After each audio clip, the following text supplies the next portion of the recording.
नमस्कार. एक तरी ओवी ज्ञानेशांची हे डॉक्टर वीरा करंदीकर आणि डॉक्टर हे व्ही इनामदार यांचे पुस्तक. आकाशवाणीवर झालेल्या कार्यक्रमाच्या या पुस्तकावृत्तीचे आपण क्रमशः वाचन करीत आहोत. आजचा भाग. देखे विहित कर्म जे तुले, ते सळे जरी ओसंडिले, तरी स्वभाव काय निमाले इंद्रियांचे.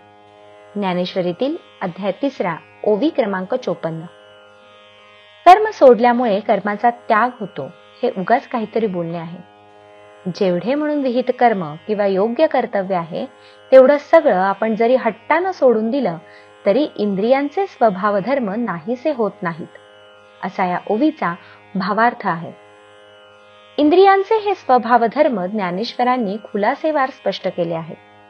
ते म्हणतात, अर्जुना, कानांनी ऐकण्याचे काम बंद केले आहे काय? डोळ्यांनी बाहेरचं जग पाहायचं थांबवलं आहे काय? नाकानं गंध घेण्याचं बंद झालं आहे काय? भुकेनं आणि तहानेनं जीव कासावीस होत नाही काय? पाय चालायचं विसरले आहेत काय? अरे, हे सगळं राहू दे. जन्म आणि मरण या अवस्था कधी संपल्या आहेत काय? मग हे जर काही थांबत नाही तर त्याग तो कशाचा करता येतो? शरीराच्या आधारानं जे कोणी असतात त्यांना कर्मत्याग केव्हाही घडत नाही. कर्म हे परतंत्र असतं. आपल्या शरीरात सत्व, रज आणि तम हे जे गुण असतात त्यांना धरून हे कर्म उत्पन्न होत असतं. म्हणूनच मी कर्म करीन अथवा मी कर्म टाकून देईन असा अभिमान बाळगणं हे चुकीचं आहे. रथात बसलेला माणूस स्वस्थच असतो, पण रथ चालू लागला की त्यालाही प्रवास घडतोच.